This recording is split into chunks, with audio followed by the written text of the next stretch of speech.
Saya Presiden Maulana dari kelompok satu. Saya Dwi Ratika Risma Putri, NBI 1412200251. Saya Akila Armalia, NBI 14122002018. Nama saya Inayah Aulian Syabani, NBI 14122002224. Saya Novela Renata dengan NBI 14122002226. Kelompok satu akan mempresentasikan tentang perencanaan, rekrutmen, dan seleksi sumber daya manusia dalam organisasi. Bab 1. Profil perusahaan dan struktur organisasi. Nama perusahaan kami yaitu Inovatif di Studio yang berdiri tahun 2023. Pendiri adalah kelompok satu. Bidang usaha kami untuk menjual kaos modern dan inovatif. Lokasi kantor Surabaya, Indonesia. Platform kami yaitu dari penjualan toko fisik, elektronik, e-commerce, dan media sosial. Latar belakang terbentuknya perusahaan. Ide awal berawal dari kesulitan penulis menemukan kaos yang nyaman dan memiliki desain unik, modern, serta tidak pasaran. Dua, pasar potensial. Lonjakan permintaan terhadap produk fashion digital, terutama di kalangan anak muda yang berbelanja online. Tiga, observasi pasar. Sedikit merek lokal yang memadukan desain modern, personalisasi, dan teknologi. Cetak berkualitas tinggi dan dalam produk kaos. Tujuan kami untuk menciptakan kaos yang tidak hanya sebagai pakaian, tapi juga sebagai media mengekspresikan diri. Proses pendirian, kami berdiskusi dengan dan mengumpulkan model selama berbulan. Perusahaan didirikan sebagai hasil kolaborasi standar produk kaos yang inovatif. Visi kami penggabungan tren desain modern dan teknologi pencetakan berkualitas tinggi untuk mengubah pandangan masyarakat terhadap kaos sebagai produk fashion. Visi dan misi perusahaan. Untuk visinya, menjadikan merek kaos terkenal yang memadukan seni kreativitas dan teknologi untuk menciptakan pakaian casual yang unik dan berkualitas tinggi. Untuk misi, yang pertama ada menciptakan kaos berkualitas tinggi, nyaman, dan inovatif dengan desain relevan. Yang kedua, menggabungkan teknologi canggih dan seni untuk produk unik bernilai tinggi. Yang ketiga, memberikan pelayanan pelanggan unggul secara online dan offline. Keempat, berkontribusi pada lingkungan dengan produksi ramah lingkungan. Dan yang terakhir, memberdayakan karyawan melalui pelatihan dan pengembangan berkelanjutan. Untuk deskripsi produk kami, kaos desain eksklusif, koleksi kaos dengan desain modern dan inovatif, kaos custom, pelanggan dapat memesan kaos dengan desain mereka sendiri, limited edition, kaos edisi terbatas dengan tema khusus seperti seni lokal atau budaya pop. Untuk pasar sasarannya, anak muda sekitar umur 18 sampai 35 tahun, individu yang mencari produk fashion unik dan modern. Pecinta seni dan kreativitas, orang-orang yang ingin mengekspresikan diri melalui pakaian. Eh, Komunitas dan perusahaan pelanggan yang membutuhkan kaos custom untuk acara merchandise atau branding. Struktur organisasi. Kami menggunakan struktur fungsional di mana setiap departemen memiliki fungsi yang spesifik untuk memastikan efisiensi kerja. Yang pertama ada CEO. Bahwa CEO ada manajer kreatif, manajer produksi, manajer pemasaran, manajer keuangan, manajer HRD, dan di bawahnya lagi ada staf kreatif, staf produksi, staf pemasaran, staf keuangan, dan staf HRD.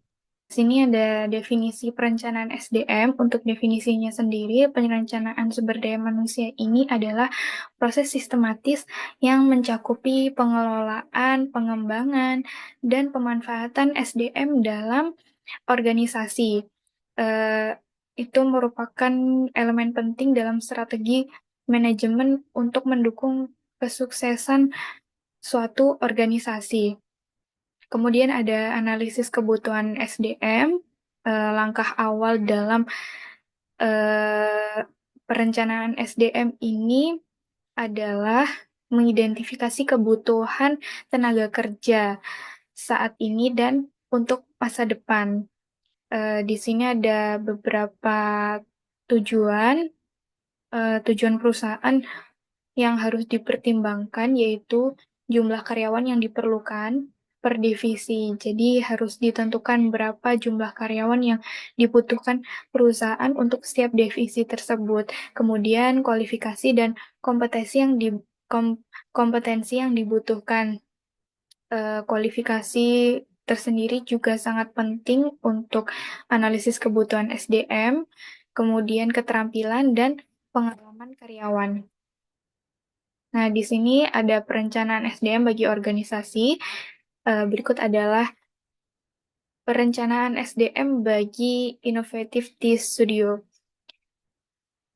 Ini suatu kita di sini mengambil organisasi untuk produksi kaos.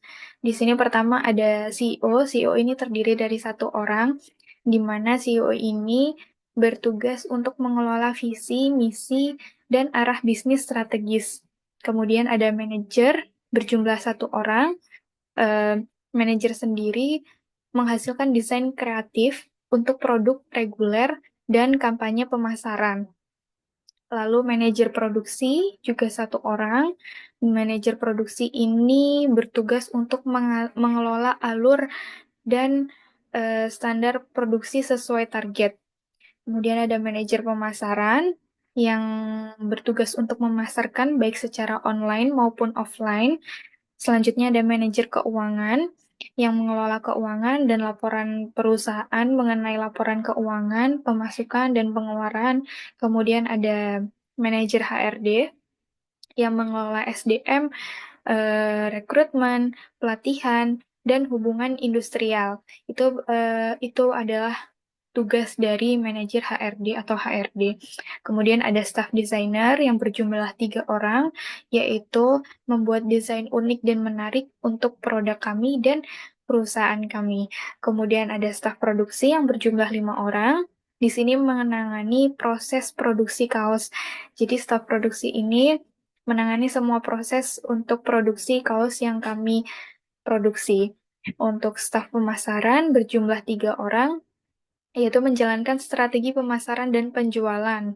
Dan staf keuangan berjumlah 2 orang, mengurus pembukaan, penggajian, dan laporan keuangan untuk perusahaan. Kemudian ada staf HRD berjumlah 2 orang, ini bertugas mendukung administrasi data karyawan dan pelatihan internal. Semua poin tetap sesuai dengan teks aslinya, namun lebih ringkas. Di sini saya akan menjelaskan tentang usulan metode rekrutmen dan proses seleksi SDM. Jadi, rekrutmen dan seleksi adalah 2 aspek penting dalam manajemen sumber daya manusia yang berperan dalam membangun kekuatan kerja yang berkualitas dalam sebuah organisasi. Untuk metode rekrutmennya yaitu dengan metode terbuka. Metode terbuka sendiri yaitu adalah ketika perekrutan diinformasikan secara luas dengan memasang iklan pada media massa, cetak maupun elektronik agar tersebar luas ke masyarakat. Nah, dengan metode terbuka diharapkan lamaran banyak masuk sehingga kesempatan mendapatkan karyawan yang baik lebih besar. Nah, untuk pengumuman lowongannya sendiri yaitu dengan media sosial perusahaan dan juga portal lowongan seperti LinkedIn dan juga Jobstreet. Untuk jenis rekrutmennya yaitu ada 2, yaitu rekrutmen internal seperti promosi karyawan dan juga rekrutmen eksternal seperti pencarian staf baru. Nah, untuk proses seleksinya yaitu ada 6 tahap. Yang pertama yaitu tahap 1, seleksi administrasi. Pada tahapan ini memastikan kandidat memenuhi kriteria dasar seperti pendidikan atau pengalaman kerja. Dokumen seperti CV dan portofolio memberikan gambaran awal tentang kecocokan kandidat. Yang kedua yaitu tahap wawancara awal. Nah, proses ini lebih fokus pada mengenal karakter, kemampuan komunikasi, dan kesesuaian budaya kerja kandidat. Penilaian sering dilakukan oleh HR untuk menggali motivasi kerja dan potensi pengembangan. Yang ketiga yaitu tes kompetensi. Tes kompetensi ini terdiri dari 2 tahap. Yang pertama yaitu tes teknis. Tes teknis ini digunakan untuk menilai kemampuan praktis sesuai kebutuhan jabatan seperti desain produk untuk tim kreatif, atau uji teknis untuk posisi produksi. Yang kedua yaitu tes soft skill. Pada penilaian ini mencakup kemampuan interpersonal seperti pelayanan pelanggan atau penyelesaian konflik. Selanjutnya yaitu ada tahap 4 yaitu wawancara lanjutan.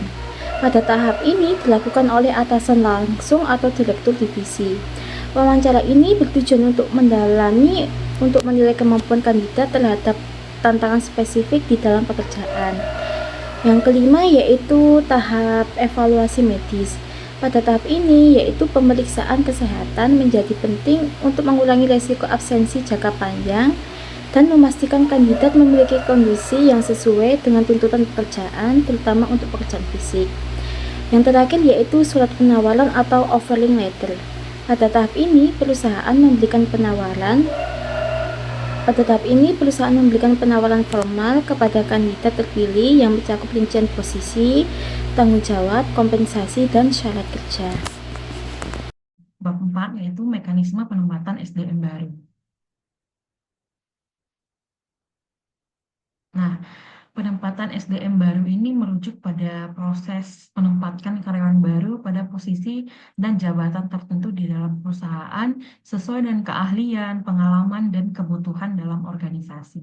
Nah, proses ini mencakup ada 4 tahapan. Yang pertama ada program orientasi, di mana perusahaan memperkenalkan visi, misi, dan budaya perusahaan kepada karyawan baru, memberikan pemahaman mendalam tentang tujuan jangka panjang perusahaan dan nilai-nilai inti yang harus dipegang oleh karyawan, mengenal budaya kerja, termasuk aturan etika dan kebiasaan di lingkungan kerja. Kemudian ada penjelasan tugas dan tanggung jawab. Ini termasuk ke dalam penjabaran deskripsi pekerjaan secara rinci, termasuk peran dan kontribusi karyawan dalam tim. Juga penjelasan terkait prosedur kerja, alat atau sistem yang digunakan pada saat karyawan bekerja. Yang kedua ada masa pendampingan. Nah, masa pendampingan ini merujuk pada supervisor atau mentor mendampingi selama kurang lebih 1-3 bulan. Nah, penunjukan seorang mentor ini untuk mendampingi karyawan baru bertujuan agar karyawan baru dapat menyesuaikan diri dengan pekerjaan dan lingkungan kerjanya. Kemudian ada pelatihan teknis sesuai bidang kerja. Di sini perusahaan menyediakan pelatihan khusus untuk karyawan yang relevan dengan tugas-tugas karyawan seperti penggunaan software tertentu, pemahaman alat kerja, dan pengembangan keterampilan teknis. Kemudian ada yang ketiga, evaluasi awal. Kinerja dinilai berdasarkan indikator spesifik yang telah ditentukan. Kemudian yang keempat, yang terakhir, yaitu penempatan kerja. Nah, setelah masa percobaan, karyawan yang berhasil diangkat sebagai karyawan tetap menunjukkan kriteria yang memuaskan selama masa percobaan, maka karyawan tersebut akan diangkat jadi bagian resmi dari perusahaan. Namun, jika belum memenuhi standar, karyawan akan diberikan pelatihan tambahan.